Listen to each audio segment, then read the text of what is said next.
Blizzard, Halo, Xbox. The woke mob came in and told gamers to go kick rocks. DEI activist journalists and beta boys on a mission took down an industry 14 times the size of show business. Now, after a decade of broken careers, wiped out warriors in the studios that made legendary titles we still play, well, the wokies are ready to declare everything they did to win was fake. All of it. The entire way.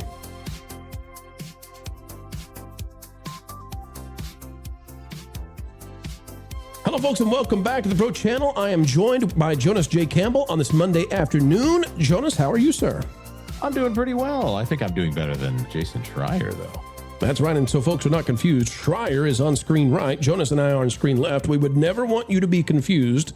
And by the end of this video, you'll understand why. We are taking a dipping of the toes into the gaming industry, folks. We've been doing that a little bit more because it's a big, big deal what's happened here. Essentially, what we've seen in Hollywood was transferred over to gaming, and over the last decade, they have destroyed studio after studio after studio. And if you ask yourself, hey, why aren't there more fun games to play? Why did all the fun games stop? Where did those go? Well, it's folks like the guy that you see in that image. We'll dive in, folks. You click the like button and get ready. We're going to explain just how disastrous and devious all of this was. Pirate Nation is reporting this over on X, says Jason Schreier, that's this guy, has pushed back against claims that Blizzard's workplace misconduct allegations were made up, saying the reality is far more complicated. Which is an interesting way of defending what you built your career on, Mr. Schreier. Yeah. According to Schreier, go ahead. No, and there is one way to tell me and Mr. Jason Schreier apart, and it's mostly through audio. I told you not to do Schreier impressions anymore, Jonas. It's so go back to Mike Zero. He's I can't do a good Mike Zero. That guy. And we love Mike Zero. He finds thumbnail. Mike Zero is a better journalist than this guy, by the way. Yeah, Jason Schreier. Oof. He released a video on everything he did there. Why don't you do the context first before I start? Well, and we would play that video, Jonas, but I'm afraid he would ding us. So we're going to be careful because if we play it, then he might say, "Well, that's mine." I do look at this guy and I think dingus. Mm-hmm. According dingus. According to Schreier, the 2023 California settlement, which stated that no court or independent investigation substantiated claims of systemic or widespread problems, we'll just say that, has been widely misrepresented as proof that nothing happened. He says both things can be true. The original California lawsuit contained inaccuracies and exaggerated claims, while many women reported real experiences. Discrimination, the H word, unequal pay, ignored complaints.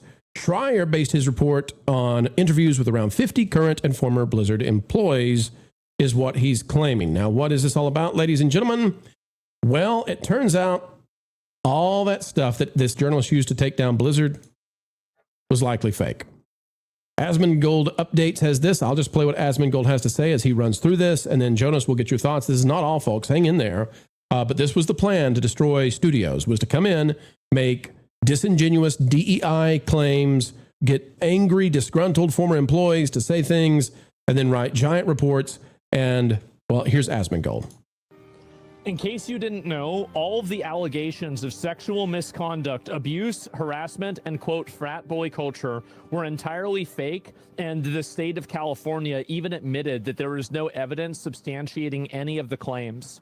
The entire controversy around Blizzard was set up by California to force the company to stop hiring white men, using Me Too allegations to strong-arm them. Some of the accusations were so bizarre and insane that they included theft and consumption of breast milk during work hours, named after Bill Cosby, harassment to the point of an employee ending her life. All of these claims were essentially a theater performance over the fact that only 1 in 5 Blizzard employees were women.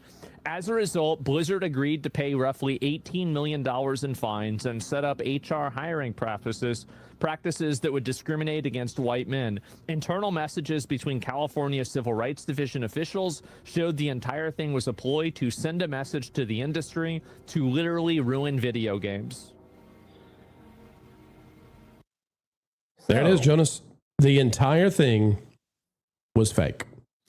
Yeah, but and it's amazing because they use just enough of a shred of truth here to say that there are there are enough of a boys club atmosphere at a lot of successful video game makers, because guess what?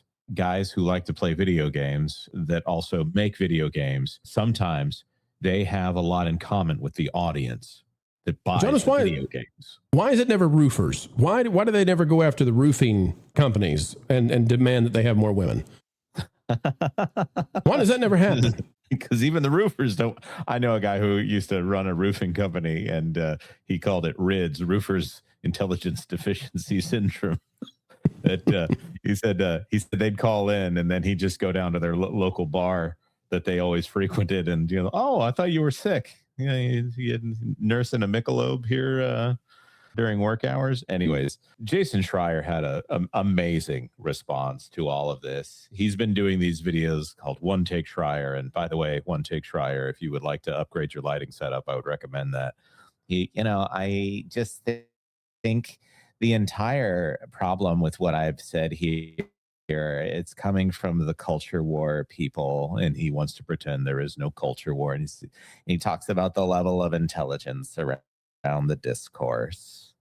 And if your argument stems around you have to be of a certain qualification or intelligence level in order to make the argument, then you've already lost, because that is not how this works anymore. It's not how it used to work, unless you're just trying to disqualify people from disqualifying you.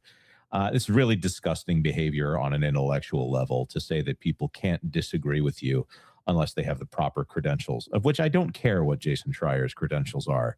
You can't lie about people and destroy people's careers and then keep your credibility. Yes. So let's talk about what he lied about. And this, I think this informs us of how the game is played, right? How it was played and why we can't allow it to happen again. They have essentially, Jonas, destroyed the gaming industry because they reported these false things. Courts found them to be false. And now they're like, well, it's actually more nuanced than that. But what they did is they created this fake problem. Then they created a response to a fake problem.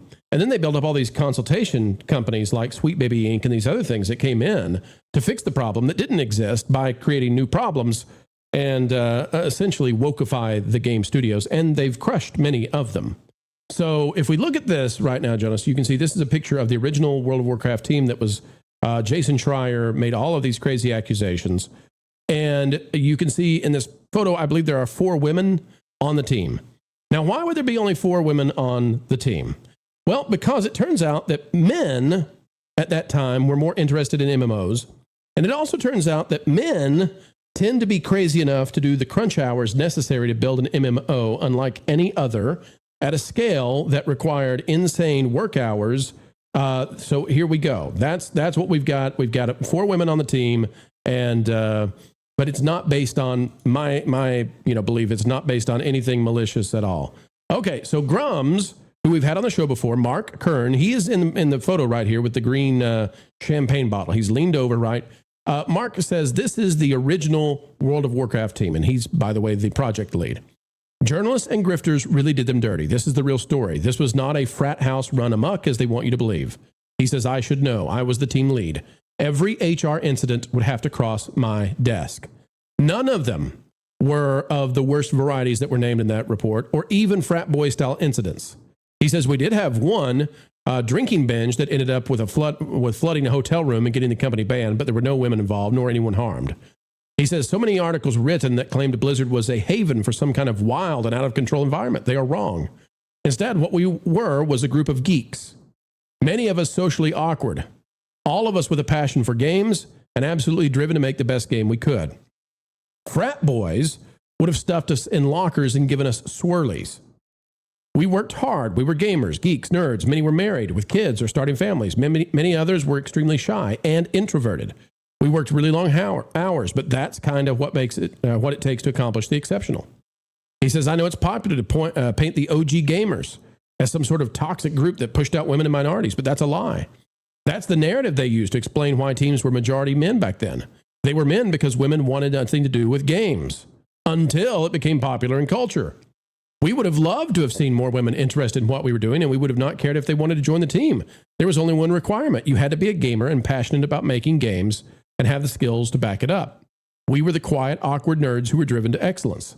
It is such a terrible wrong to paint this team as some sort of menace to women. It's sad that this is the legacy of people, or that this is the legacy people want to force on not just Blizzard, but all of the original teams from other companies that define the IPs that carry gaming even today. They were all attacked. They want to destroy the past, tell a false history so they can supplant it with their modern agenda and people. It was done for clicks. It was done for money. It was done for clout. But when you point that out, they just call you a woman-hating grifter. All they do is lie and project. Jonas, it's a sad story. These guys, it went so far, by the way, that the guy who worked on the team, who they named an Overwatch character after him, McCree, Jesse McCree. Oh, yeah. Remember? Had to change the name because he's a, just a despicable, sorry, anti-woman kind of loser involved in that room that starts with a C and ends with Osby. Whole thing was fake. They removed that guy's name. This should make people angry. This guy over here. This should make people angry, Jonas. So as I understand it, it was the patterns on the carpet that appeared to match the sweaters of Bill over there, and that's why they called it that room. And then they made jokes about that. Oh no, they made jokes, the kind of jokes that you would laugh at if they were in a comedy special. But unless you're an official certified comedian, you're not allowed to make jokes, I guess. Right. So here's the thing, Jonas. How many people do you think lost their jobs, lost their careers, lost their reputations because they're reporting to this guy, Jason Schreier, which the courts in California, which I would say are plenty hasty to agree with people like Jason Schreier. The courts in California, let me say it again. The courts in California found nothing. Yeah. So nothing. Not a single substantiated point that this guy reported on as if it was fact. Not a single thing found in the courts. The fallout from this story affected the entire standing of Activision Blizzard and basically forced Bobby Kotick out of the company and forced the sale of Activision Blizzard to Microsoft. And you look at what Microsoft has been doing lately, it's very difficult to say an exact number of people that have been laid off because of the fallout of Activision Blizzard being under Microsoft specifically now. But we're probably in the thousands, if not the tens of thousands of people that have been laid off by the fallout of this incident right here, causing the Microsoft layoffs that we're seeing now. I'm not saying it's the only cause. That would be completely overstating it. But it wouldn't be under Microsoft at this moment if it weren't for this story from Jason Schreier. So is he the reason for punching well above your weight? Is he the reason for groups like Sweet Baby Inc. that come in and do DEI consultation? Yeah, I would say so. I would say that's something that probably gets forced on companies when they feel like they're not towing the line here. You wouldn't get a game like Halo in the state that it came out in 2001. Halo Combat Evolved. None of this campaign evolved nonsense.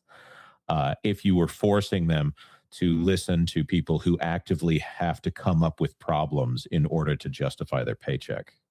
And Jonas J. Campbell, I'm gonna make a comparison here.